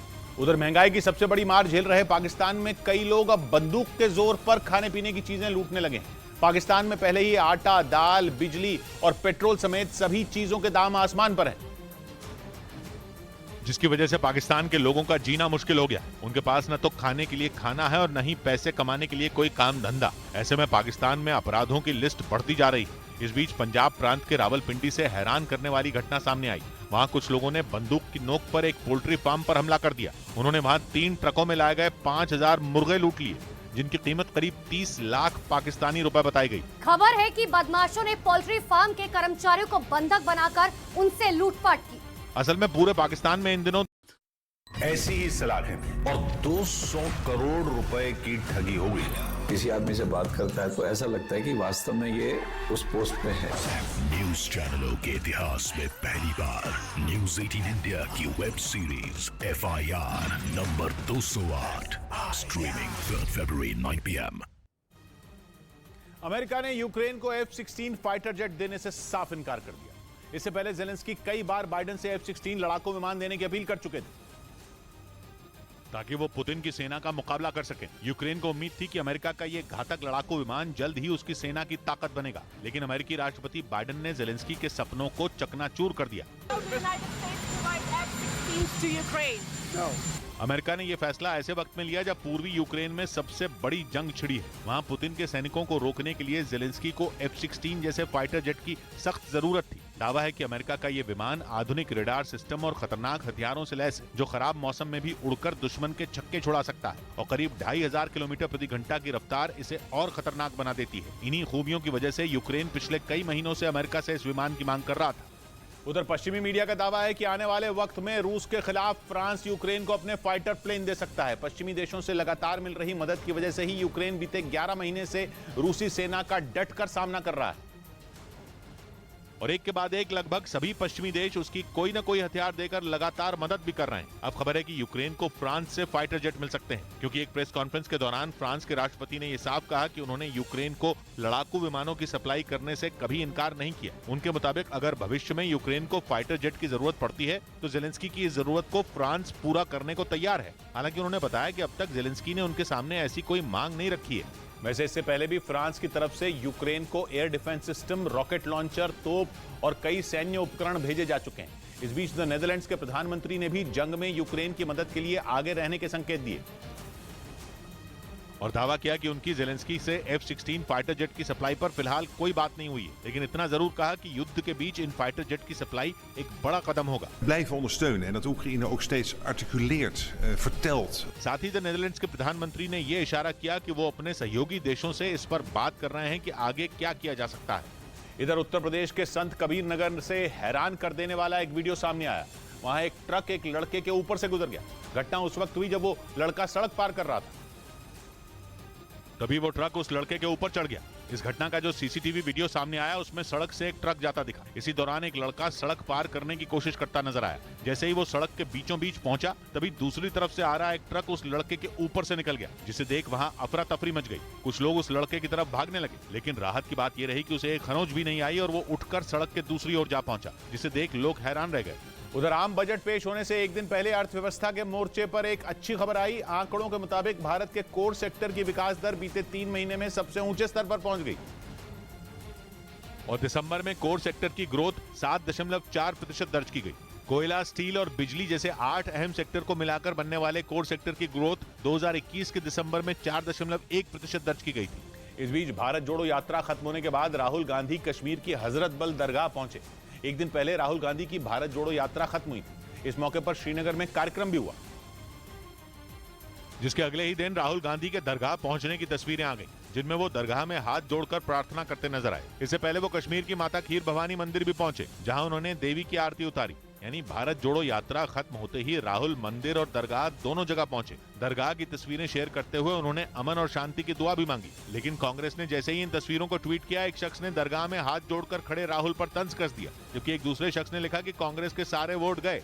यानी राहुल के दरगाह जाने वाले दांव पर भी बीजेपी फायदा उठा सकती है, क्योंकि वो उन पर मुस्लिम तुष्टीकरण का आरोप लगाती है। इधर बिहार के मोतिहारी में सरस्वती पूजा के बाद मूर्ति विसर्जन के दौरान बवाल हो गया। वहां कुछ लोगों ने मूर्ति विसर्जन के लिए जा रहे जुलूस पर पत्थर फेंक दिए, जिसका वीडियो भी सामने आया, जिसमें कुछ युवक जुलूस की ओर पत्थर फेंकते नजर आए। इसके बाद वहां हंगामा शुरू हो गया। दोनों गुटों ने एक दूसरे पर पत्थरबाजी शुरू कर दी। इस दौरान कुछ लोग डंडों से भी मारपीट करते दिखे।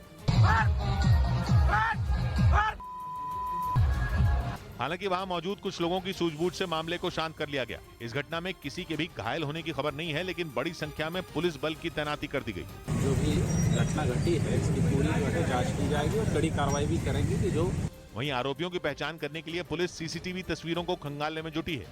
उधर उज्जैन के महाकाल मंदिर में अब वीवीआईपी लोगों को बिना पैसे चुकाए मुफ्त दर्शन नहीं हो सकेंगे। महाकाल प्रबंधक समिति की बैठक में यह फैसला लिया गया, जो 1 फरवरी से लागू हो जाएगा, जिसके मुताबिक वीवीआईपी लोगों को मुफ्त दर्शन कराने का नियम खत्म हो गया। मतलब ये कि वीवीआईपी लोगों को भी दर्शन के लिए मानसरोवर द्वार के रास्ते आना होगा, नहीं तो लंबी कतार से बचने के लिए उन्हें भी आम भक्तों की तरह 250 रुपए की रसीद कटवानी पड़ेगी।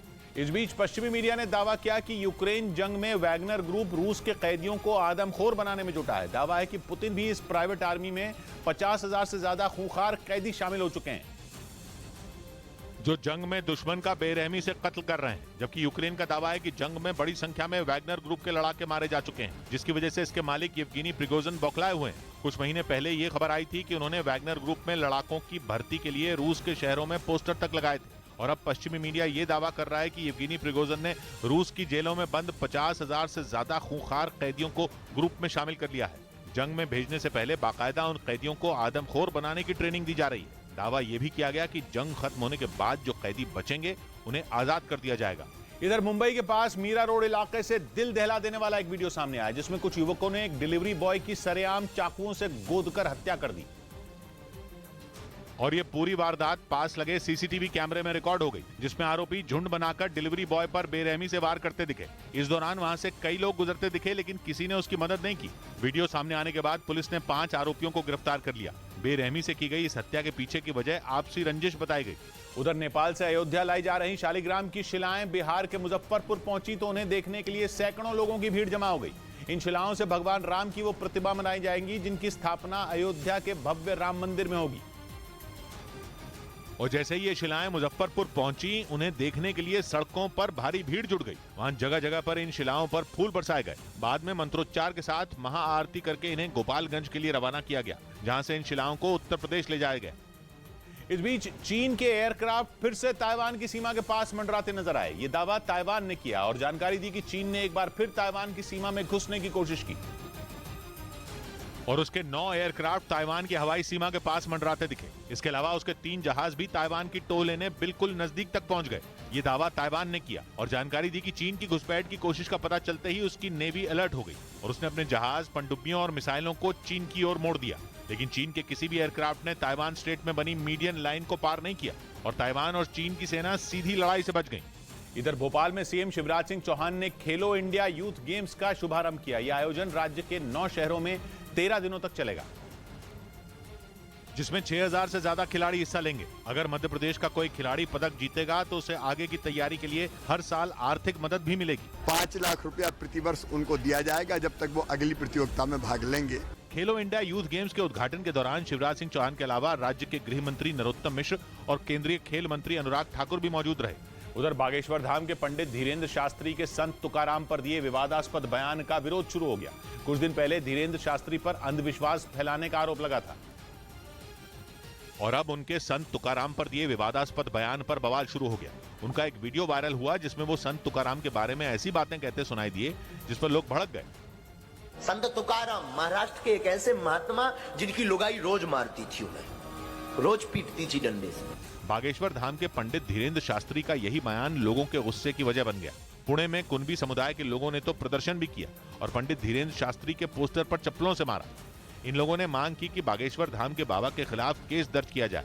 संत तुकाराम 17वीं शताब्दी के मराठी कवि और संत थे, जिनके बारे में बात करते हुए धीरेन्द्र शास्त्री ने कुछ ऐसा कह दिया कि उनसे जुड़ा एक और विवाद खड़ा हो गया, क्योंकि महाराष्ट्र के ही एक संगठन ने उन पर अंधविश्वास फैलाने का आरोप लगाया था और एक बार फिर महाराष्ट्र में ही उनका विरोध शुरू हो गया। इस बीच आंध्र प्रदेश के पलनाडु में 100 से ज्यादा बच्चे फूड पॉइजनिंग का शिकार हो गए। डॉक्टर अंबेडकर गुरुकुलम में खाना खाने के बाद इन बच्चों की तबीयत बिगड़ गई, जिसके बाद उन बच्चों को अस्पताल में भर्ती कराया गया, जहां उनका इलाज चल रहा है। बताया गया कि स्कूल का खाना खाने के बाद बच्चों ने उल्टी और घबराहट की शिकायत की, जिसके बाद हॉस्टल और स्कूल के बच्चों को अस्पताल पहुंचाया गया।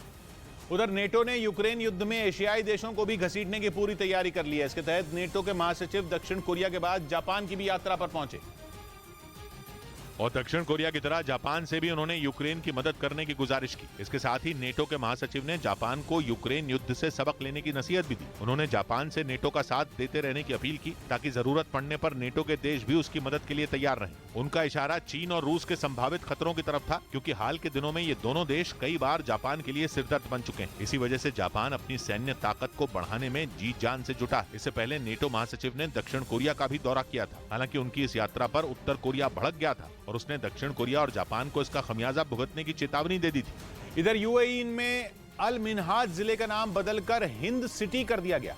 ये जिला दुबई के नजदीक है, जो 84 किलोमीटर में फैला हुआ है, जिसे अब हिंद सिटी के नाम से जाना जाएगा। कहा जा रहा है कि दुबई के शासक शेख मोहम्मद ने अपनी पहली पत्नी हिंद बिन्त मख्तूम के नाम पर ही अल मिन्हाज जिले का नाम बदला है। वहीं अरबी में हिंद का मतलब 100 से ज्यादा ऊंटों को भी कहा जाता है। उधर प्रधानमंत्री नरेंद्र मोदी 12 फरवरी को दिल्ली मुंबई एक्सप्रेसवे के पहले चरण का उद्घाटन करेंगे, जिसके बाद दिल्ली से जयपुर सिर्फ 2 घंटे में पहुंचा जा सकेगा। इस एक्सप्रेसवे का पहला चरण हरियाणा के सोहना शहर से राजस्थान के दौसा जिले को जोड़ेगा और एक्सप्रेसवे के पहले चरण की ये लंबाई करीब 220 किलोमीटर है। केंद्रीय सड़क परिवहन मंत्री नितिन गडकरी ने ट्वीट कर बताया कि इसके जरिए दिल्ली से जयपुर की दूरी सिर्फ 2 घंटे में तय की जा सकेगी, जबकि एक्सप्रेसवे के पूरा बनने के बाद दिल्ली से मुंबई तक जाने का समय आधा हो जाएगा।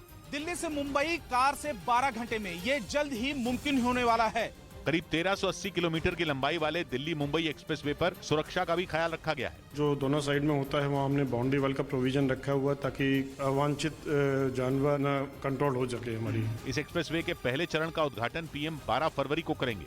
इस बीच मुंबई में एक महिला से रेप के आरोप में पुलिस ने 2 आरोपियों में एक को गिरफ्तार कर लिया। आरोप है कि लिफ्ट देने के बहाने दोनों ने उस महिला का रेप किया। जिसका एक सीसीटीवी वीडियो भी सामने आया जिसमें वो दोनों उस महिला को जबरदस्ती एक सुनसान इलाके में ले जाते दिखे। पुलिस ने सीसीटीवी फुटेज के आधार पर एक आरोपी को गिरफ्तार कर लिया। छानबीन करके फिर एक लड़का हमें मिला, दूसरे का सर्च जारी है। हालांकि एक आरोपी अब भी फरार है जिसकी तलाश पुलिस कर रही है। उधर कनाडा की सरकार ने वैगनर ग्रुप को आतंकी संगठन घोषित कर दिया है। इसे पुतिन की प्राइवेट आर्मी कहा जाता है, जिसे पिछले हफ्ते ही अमेरिका अंतर्राष्ट्रीय आतंकी संगठन घोषित कर चुका है। और अब अमेरिका के बाद कनाडा की संसद में भी सर्वसम्मति से वैगनर ग्रुप को अंतर्राष्ट्रीय आतंकी संगठन घोषित कर दिया गया। इससे पहले अमेरिका ने यह दावा किया था कि बखमुत शहर और सोलेदार शहर पर कब्जा करने के लिए वैगनर ग्रुप के लड़ाके ऐसे लड़ रहे हैं जैसे शैतान लड़ते हैं। ऐसे में जेलेंस्की पर दबाव बढ़ गया, क्योंकि बखमुत अगर यूक्रेन के हाथ से निकल गया तो अमेरिका से लेकर यूरोप तक पुतिन के दुश्मनों की हिम्मत टूट सकती है।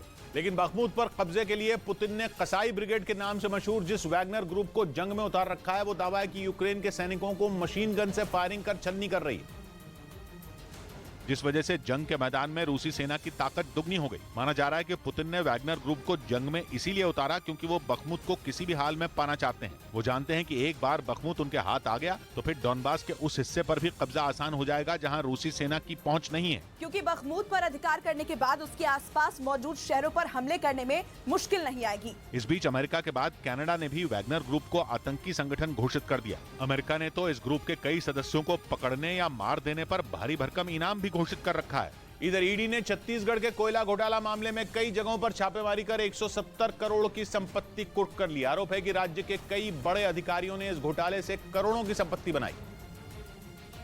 और इस मामले में ईडी अब तक एक आईएएस अधिकारी समेत राज्य के कुछ बड़े अधिकारी और कारोबारियों को भी गिरफ्तार कर चुका है। इसके अलावा खबर है कि 4 आईएएस अधिकारी समेत 20 से ज्यादा लोगों के खिलाफ कोयला घोटाले से जुड़े इस मामले की जांच जारी है।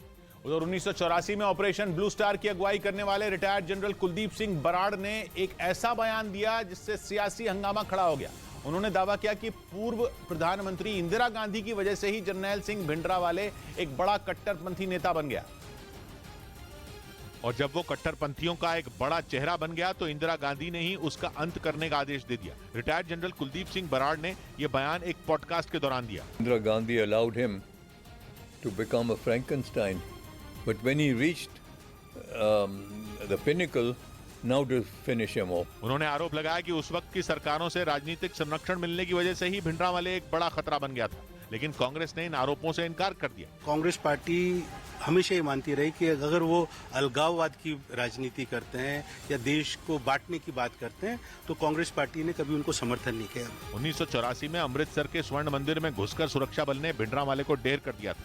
इस बीच दिल्ली के पश्चिम बिहार इलाके में एक महिला की गोली मारकर हत्या कर दी गई। हालांकि इस बात की जानकारी नहीं मिल सकी कि किस वजह से उसकी हत्या की गई, लेकिन घटना की जानकारी मिलते ही पुलिस वहां पहुंच गई, जिसके बाद पूरे इलाके को सील कर दिया गया। स्कूटी पे जा रही थी, गोली मारी है, इस पे यहाँ से लगी, पार हो गई है। पुलिस ने इस मामले में केस दर्ज कर लिया और इसकी जांच में जुट गई। उधर ब्रिटेन के रक्षा मंत्रालय की एक रिपोर्ट में दावा किया गया कि पुतिन सोवियत संघ का सपना पूरा करने के लिए बच्चों को हथियार की तरह इस्तेमाल कर रहे हैं। खबर है कि पुतिन लंबे वक्त तक होने वाली जंग की तैयारी में जुटे हैं, और इसीलिए पुतिन के निर्देश पर रूस में 30 साल बाद फिर से सभी स्कूलों और विश्वविद्यालयों में मिलिट्री की पढ़ाई को जरूरी कर दिया गया। ब्रिटेन के रक्षा मंत्रालय के मुताबिक रूस में लाइफ सेफ्टी कोर्स के नाम पर बच्चों को सैन्य ट्रेनिंग दी जा रही है और उन्हें खतरनाक हथियारों को चलाना सिखाया जा रहा है। हाल ही में यह खबर भी सामने आई थी कि रूस सैनिकों की संख्या बढ़ाने के लिए भर्ती प्रक्रिया में अधिकतम आयु सीमा को भी बढ़ाने की तैयारी में है, ताकि उसे ज्यादा से ज्यादा सैनिक मिल सकें। कहा जा रहा है कि पुतिन आने वाले दिनों में इस तरह के कई और फैसले भी ले सकते हैं, क्योंकि सोवियत संघ के टूटने से पहले वहां सैन्य ट्रेनिंग सभी स्कूलों में जरूरी थी। इसके अलावा पुतिन पर कई बार यह आरोप लग चुके हैं कि वो सोवियत संघ को दोबारा बनाना चाहते हैं। और ब्रिटेन के रक्षा मंत्रालय का आरोप है कि इसके लिए पुतिन बच्चों के दिमाग में जंग भरना चाहते हैं, ताकि वो आने वाले समय के लिए अपने आप को तैयार कर सकें। दावा है कि अमेरिका और यूरोपीय देशों से मिल रहे हथियारों के दम पर यूक्रेन रूस से हार मानने वाला नहीं है। ऐसे में पुतिन अपनी सेना को लंबे वक्त के लिए तैयार करना चाहते हैं, और इसी कड़ी में वो अपनी फौज में सैनिकों की संख्या बढ़ाने में जुटे हैं। इसके अलावा वो ये भी चाहते हैं कि रूस में स्कूलों और विश्वविद्यालयों में ही बच्चे हथियार चलाने की ट्रेनिंग ले लें, ताकि जरूरत पड़ने पर कभी भी उनका इस्तेमाल किया जा सके। इधर महाराष्ट्र के पालघर में एक कार की एक ट्रक के साथ जोरदार टक्कर हो गई, जिसमें 4 लोगों की मौत हो गई। ये सड़क हादसा मुंबई अहमदाबाद हाईवे पर हुआ, जिसमें कार में सवार 4 लोगों की मौके पर ही मौत हो गई। घटना की जानकारी मिलते ही पुलिस पहुंच गई, जिसके बाद शवों को पोस्टमार्टम के लिए भेज दिया गया। बताया गया कि कार गुजरात से मुंबई जा रही थी। उधर आंध्र प्रदेश के मुख्यमंत्री जगनमोहन रेड्डी ने कई कंपनियों को अपनी होने वाली नई राजधानी विशाखापट्टनम में निवेश का न्योता दिया। जगनमोहन रेड्डी वहां होने वाले इन्वेस्टर समिट की तैयारी के लिए बुलाई गई बैठक को संबोधित कर रहे थे, जिसमें उन्होंने ऐलान किया कि विशाखापट्टनम आंध्र प्रदेश की नई राजधानी होगी। उन्होंने कई कंपनियों से अपनी नई राजधानी में निवेश के लिए अपील की। Invite you to Visakhapatnam, which is going to be our capital. इसके लिए 3 और 4 मार्च को नई राजधानी विशाखापट्टनम में ग्लोबल इन्वेस्टर्स समिट का आयोजन किया जाएगा। हालांकि इससे पहले चंद्रबाबू नायडू ने अमरावती को राजधानी बनाने का ऐलान किया था। इस बीच यूक्रेन की अमेरिकी समेत दूसरे पश्चिमी देशों से घातक टैंकों की सप्लाई के बीच रूस की कंपनी फॉरेस्ट ने वहां के सैनिकों को इनाम देने का ऐलान कर दिया, जो उनको कैश में दिया जाएगा। लेकिन ये इनाम रूस के उन जवानों को ही मिलेगा जो अमेरिका के एब्रम्स, जर्मनी के लेपर्ड 2 या ब्रिटेन के चैलेंजर टैंक को बर्बाद करेंगे। फॉरेस्ट कंपनी के मुताबिक पश्चिमी देशों के इन टैंकों को पहली बार बर्बाद करने पर करीब 50 लाख रूसी रूबल यानी भारतीय रुपयों में 58 लाख रुपए मिलेंगे, जबकि इसके बाद हर टैंक पर हमले के लिए 5 लाख रूबल यानी भारतीय रुपयों में करीब 6 लाख दिए जाएंगे। लेकिन शर्त यह है कि यूक्रेन पहुंचने वाले अमेरिकी, जर्मन, ब्रिटेन टैंक जला दिए जाए या फिर उस पर कब्जा कर लिया जाए। टैंक ही नहीं, पश्चिमी देशों से यूक्रेन को मिलने वाले फाइटर जेट मार गिराने पर भी रूसी कंपनी ने इनाम का ऐलान कर दिया। ऐसा करने वाले रूस के हर जवान को 1.5 करोड़ रूबल यानी भारतीय रुपयों में करीब 2.25 करोड़ रुपए मिलेंगे।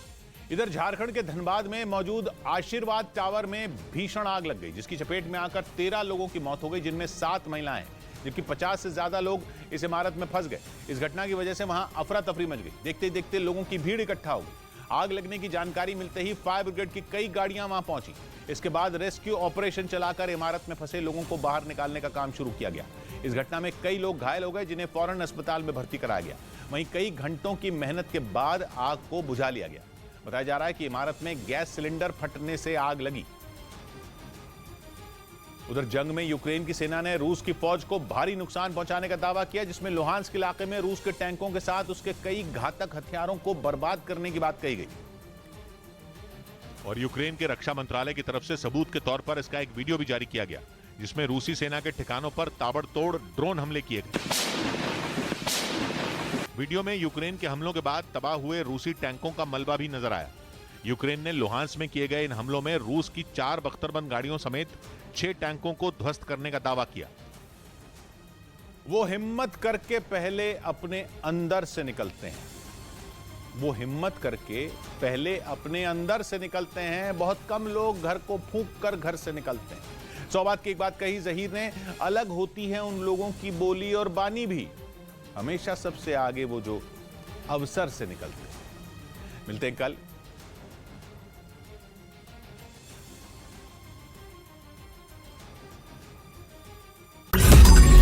मैंने नहीं देखा इस तरह का चीट, इस तरह का क्रिमिनल माइंड पूरे जेल स्टाफ को ब्राइब कर देगा।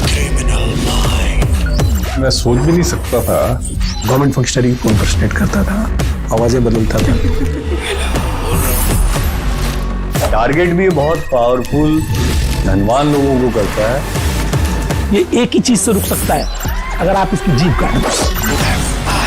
न्यूज चैनलों के इतिहास में पहली बार न्यूज 18 इंडिया की web series FIR number 208 streaming 3rd February 9 PM